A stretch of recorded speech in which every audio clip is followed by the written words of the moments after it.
So I just did a couple of videos earlier in the week about Gene Gebser, and I've been going back to. I read his book a long time ago, and I've been going back to revisit it. But I didn't get much response from it, and I'm not just making these videos for my own health. I kind of want to engage others and find flaws in my own thinking and learn. So I'm going to move on to somebody else, to something else, instead of being a dead horse. I want to talk about Sri Aurobindo. I'm gonna read the first chapter of his book, The Life Divine, because it's been checked out 9 times since 1982, and he's really important. And I want to get these ideas out there because I used to be a couple years ago I got really into Eastern philosophy, Eastern ways of thinking, and they really had a lot to give to me, and I really appreciate them a lot. But then since then, I got involved in a lot of Western philosophy, and I learned the history of my own culture, and that was valuable as well. But I'm starting to see, I'm starting to get tired of it now, because to the extent that Western thought, Western culture, Western religion, Western philosophy fails to confront and encounter the East in a genuine way, it's a dead end, and it leads nowhere but to confusion and fragmentation. And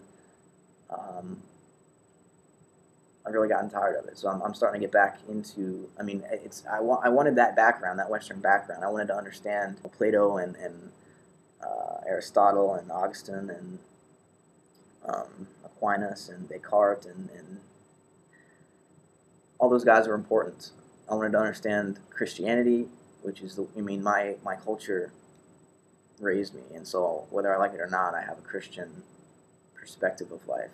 I have a Western perspective of life, and I really wanted to engage it and understand it, and I've come a long way in that regard.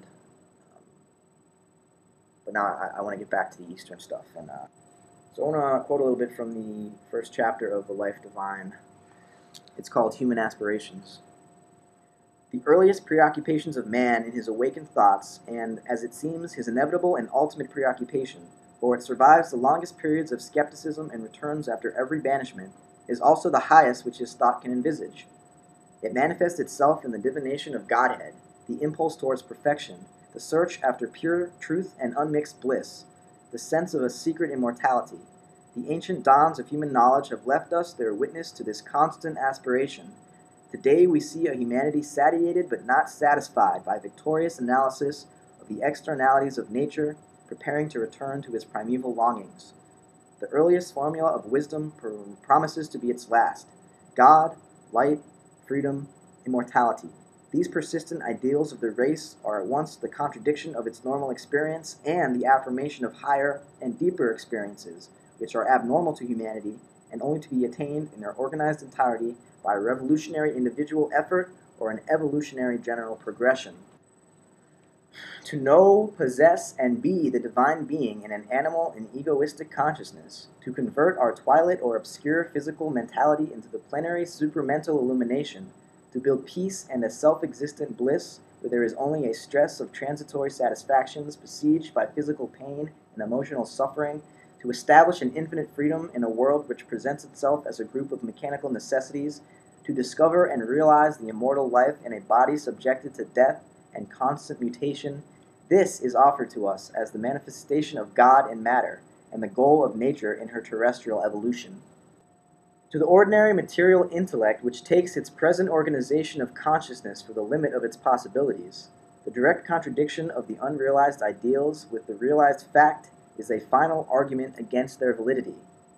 But if we take a more deliberate view of the world's workings, this direct opposition appears rather as part of nature's profoundest method and the seal of her completest sanction. For all problems of existence are essentially problems of harmony. They arise from the perception of an unsolved discord and the instinct of an undiscovered agreement or unity. We speak of the evolution of life in matter, the evolution of mind in matter. But evolution is a word which merely states the phenomenon without explaining it. For there seems to be no reason why life should evolve out of material elements, or why mind should evolve out of living form, unless we accept the Vedantic solution that life is already involved in matter, and mind already involved in life. Because in essence, matter is a form of veiled life, life a form of veiled consciousness. And then there seems to be little objection to a farther step in this series, and the admission that mental consciousness may itself be only a form and a veil of higher states which are beyond it.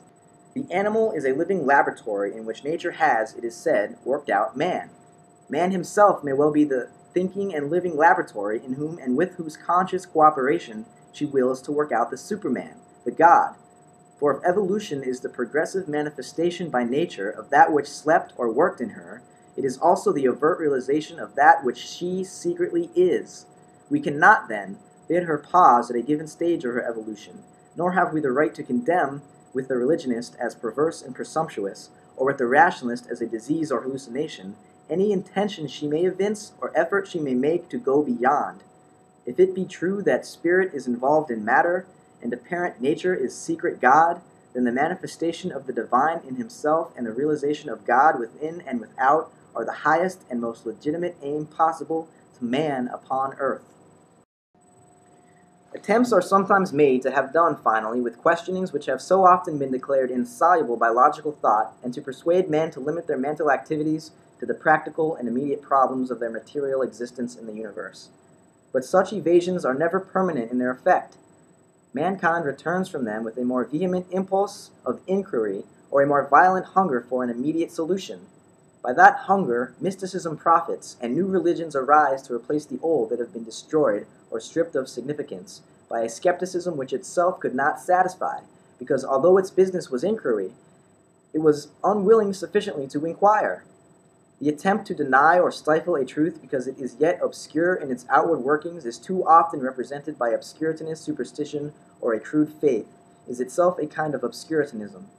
The will to escape from a cosmic necessity because it is arduous, difficult to justify by immediate tangible results, slow in regulating its operations, must turn out eventually to have been no acceptance of the truth of nature, but a revolt against the secret, mightier will of the Great Mother.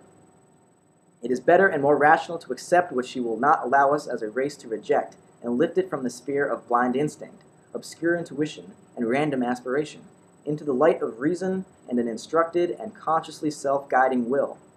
And if there is any higher light of illumined intuition or self-revealing truth which is now in man either obstructed or inoperative, or works with intermittent glancings as if from behind a veil, or with occasional displays as of the northern lights in our material skies, then there also we need not fear to aspire.